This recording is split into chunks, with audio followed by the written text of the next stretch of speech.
didn't see you there. Hi, my name is Spencer. I'm owner and operator of Spencer Pool Care and Services. Today, I want to show you how you clean your pool, specifically with a vacuum attachment. And so, first off, number one thing is you need the tools. First off, you're going to need a telescopic bowl. So this pool is about 10,000 gallons of water. Roughly 20 feet that way, 40 feet that way. And so there's quite a bit of surface area, and this pole will just barely not make it to the other side. So we want the telescopic feature. Now your pool may be a different size, but we want to make sure we have the ability to reach it all. Second off, you'll need some hose. The plastic type that is very flexible, and you want a good length. That way you can reach all the areas of the pool. I believe this hose will actually reach 99% of the pool area. At least specifically for this pool. So what you do, first and foremost, is find where the skimmers are. I know from previous experience with this specific pool that this far corner is the problem child for reaching. And that's the 1% that you can't reach. So really quick, before we find the skimmers, I want to show you what I do to get that 1%. So, hang tight. Alright, so just take the brush attachment and literally sweep or brush out all the stuff from this corner area.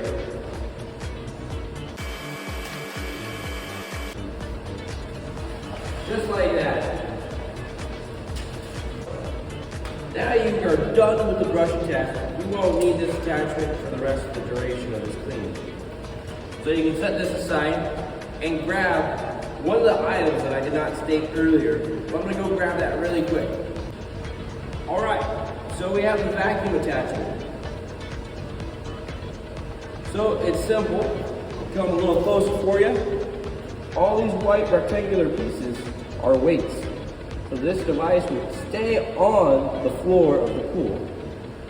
And this attachment area right here is where your telescopic pole goes into. So you want to take your telescopic pole, push this thing in, push in the buttons that are on the side of this attachment, and then bam, it clicks into place. Once you hear that click, you're all good to go. So now you're ready for this part of the vacuum.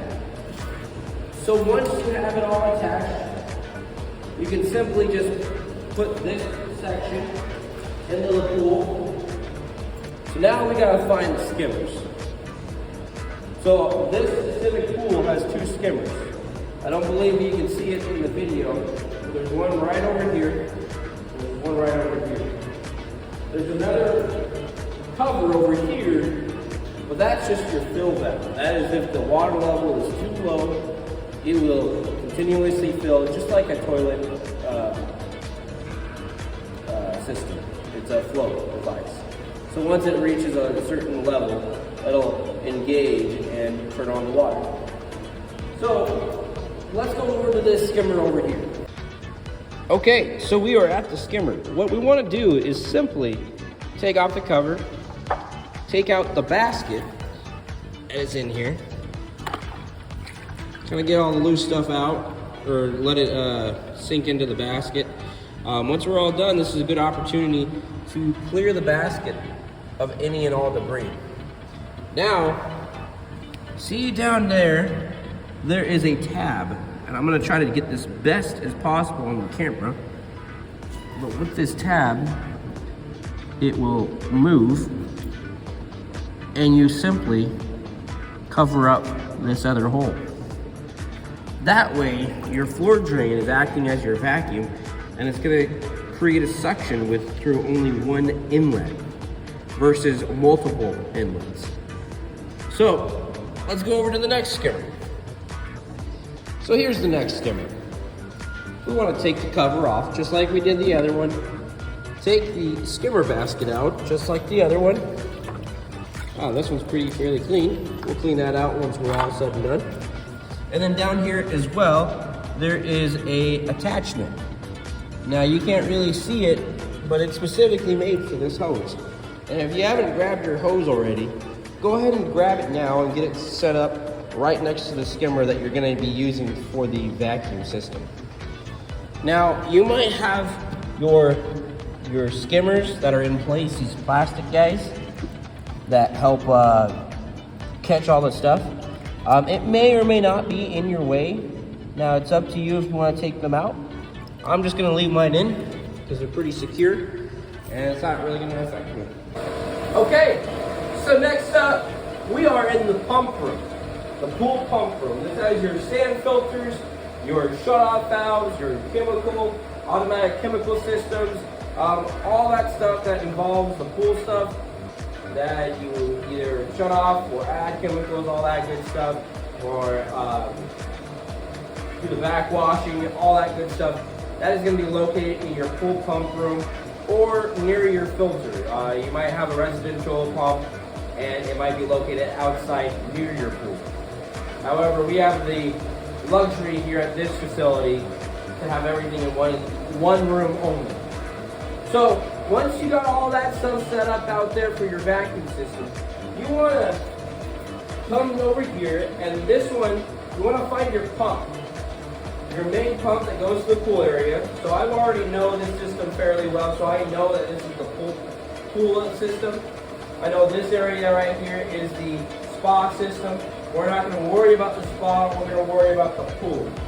And so once you've located the pool system, you're going to have two shut-off valves. One for the skimmers and two for the floor drain.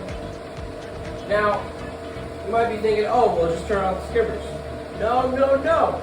We're going to actually use the skimmers as the vacuum system. We don't have an attachment for the hose to hook up to the floor drain, nor can we reach it. So we're going to turn off the floor drain. And these plastic valves, you're going to want to be very, very careful. For a facility like this, they do a fairly good job of keeping spare parts on hand, just in case if something happens. And so that way they can make a necessary repair as needed, because PVC over time, with the heat, with just time in general, with wear and tear, PVC gets brittle. Not as bad as CPVC. You don't want to ever use CPVC in a pool area like this. You really don't want to use CPVC ever. Plumbers know what I'm talking about. So just be very careful if you're ever in a pool pump room, not to put unnecessary weight on a pipe or anything like that. So we're going to carefully exercise the floor drain valve, which happens to be on the right side in this orientation. We're going to exercise it, maybe mess around with it a little bit, just kind of free it up, and then also just shut it off completely. So we'll go ahead and just do that.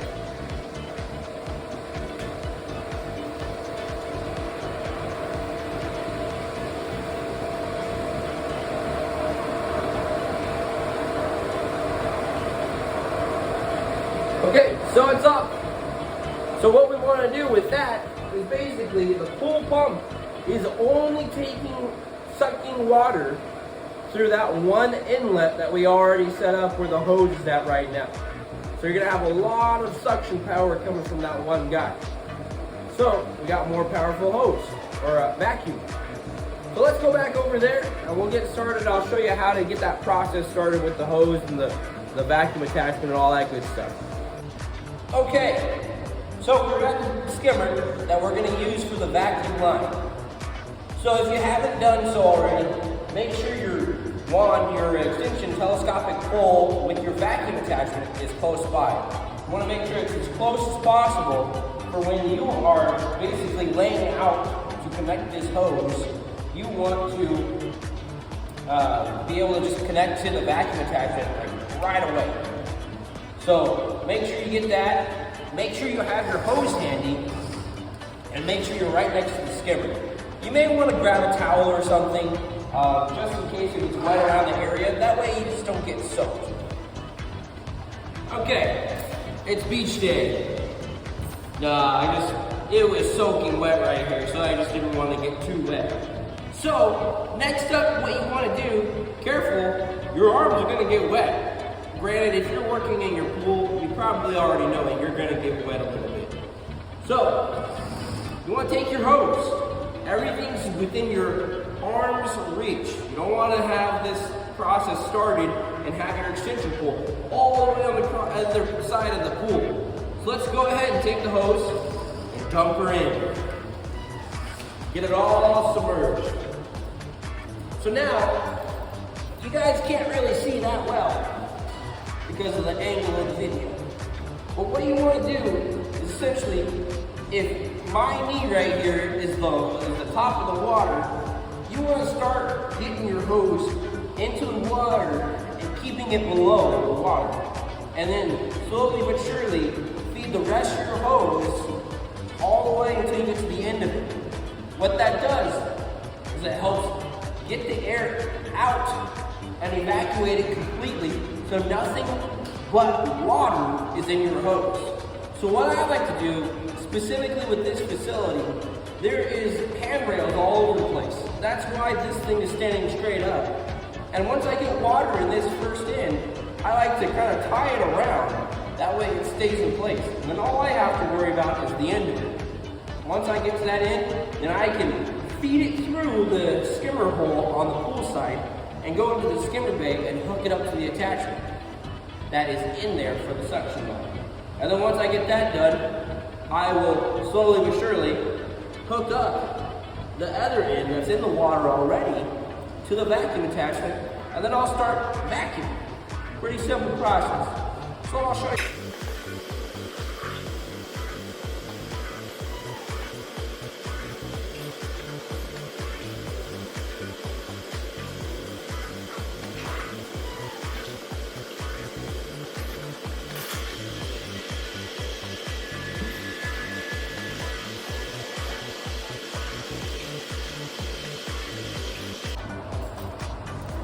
Okay, I know that was kind of fast, but it's a very simple process.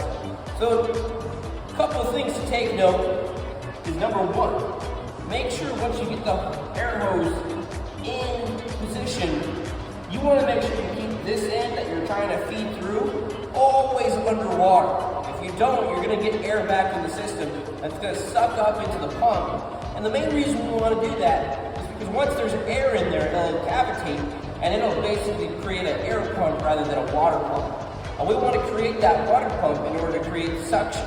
If there's air in the system, it's not designed for air. So it's not going to be like a traditional vacuum cleaner, and it's just not going to work very well. And it will burn up the motor eventually if you get too much air in the system for a long period of time. I've had countless motors go out. Second thing is, when we get this line actually in the vacuum side, you want to be really quick to grab that other side and hook it up to your attachment. I don't know if you can tell, but I had a little bit of a hiccup where it actually came back up and got some air in there. If you do get some air, it's not the worst thing ever.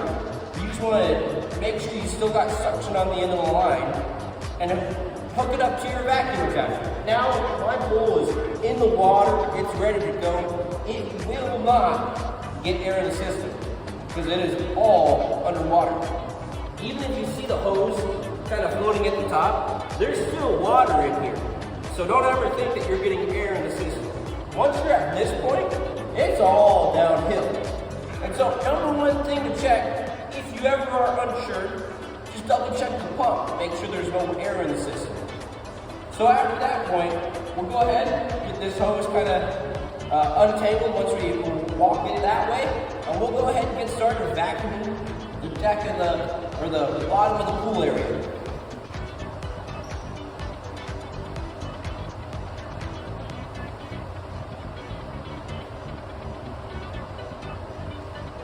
Okay. Sorry for the echo. It's an enclosed inside pool, so it's going to echo a little bit. But you basically just want to start from one side to the next. That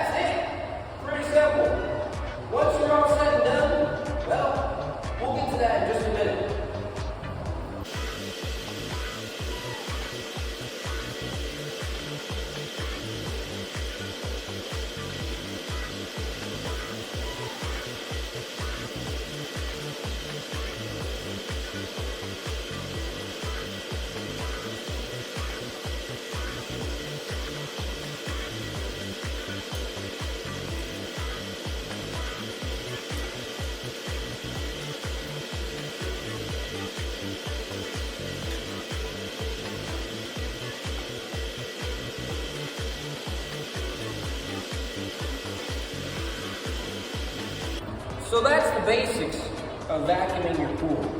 Now for this system here, what happens is the spa doesn't get vacuumed as much because of the difficulty of transferring this hose into that thing, because you're sucking in air when you're moving this thing over. So basically, simply put, if you have a similar system like that, you can simply unhook it from the vacuum attachment, get the vacuum attachment over there, and really quickly just get it ready right here at the water level, cup it, bring it over, get the water in there, and boom, it's ready to go.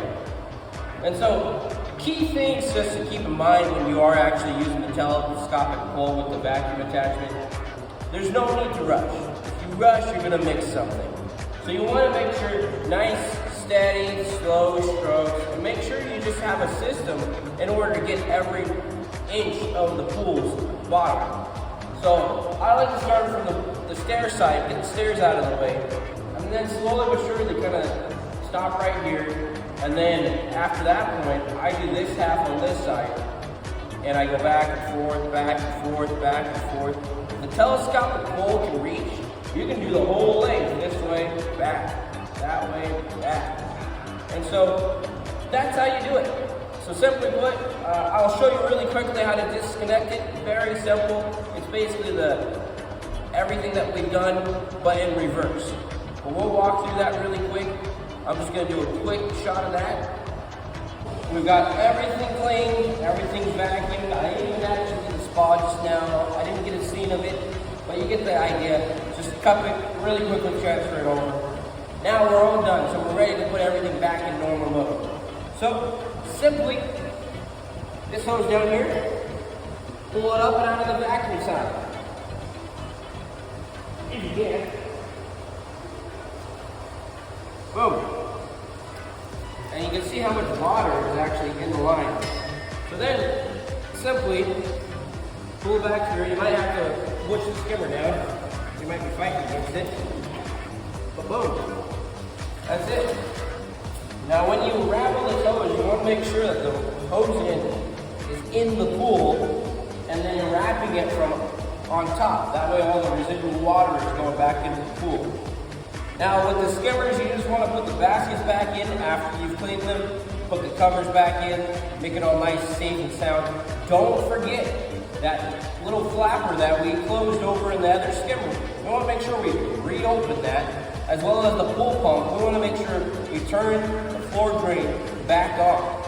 So other than that though, guys, you know, while you're in here and you're doing the pool stuff, look out for some stuff that might be out of place. Little safety hazards. Make sure you can see the floor drains, because technically if you can't see the floor drain, your pool should be closed, because your water is not clear enough to see the pool drain. If anything gets lodged in there, somebody gets sucked in there, you want to make sure that you can always see those floor drains. So anyways guys, thank you for joining me today.